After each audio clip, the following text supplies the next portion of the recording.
قرآن کے اندر وہ ایک آیت ہے کہ جب تم پھنستے ہو تو تم میری طرف لوٹتے ہو، جب تم نکل جاتے ہو تو تم یہ کہتے ہو کہ یہ میرا ہی علم تھا، یہ میری دانشوری تھی کہ میں نکل گیا ہوں۔ یہ اللہ تعالیٰ نے قرآن میں یہ بھی بتا دی ہے۔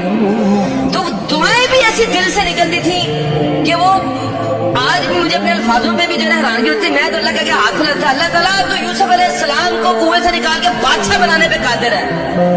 یا اللہ تو یونس علیہ السلام کو مچھلی کے پیٹ سے باہر نکالنے پہ قادر ہے۔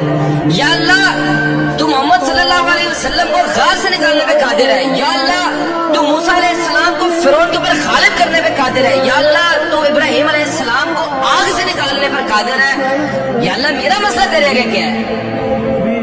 1.5 مہینہ مجھے آج بھی یاد، 1.5 مہینہ، اور جس چنگل میں پھنسا تھا وہاں سے آزاد ہو گیا۔ میری 100% ریکوری ہو گئی، میں بالکل ایزی ہو گیا۔ تب میرا یقین پختہ ہو گیا کہ میری زندگی کے اندر کبھی کسی مخلوق کے آگے کوئی ہاتھ نہیں پھیلانے، کبھی کسی کو کام نہیں کہنا۔ جب میرا رب چاہے گا میں رب کو کہنا ہے، میرا رب چاہے گا ہو جائے گا، نہیں تو کوئی مسئلہ نہیں۔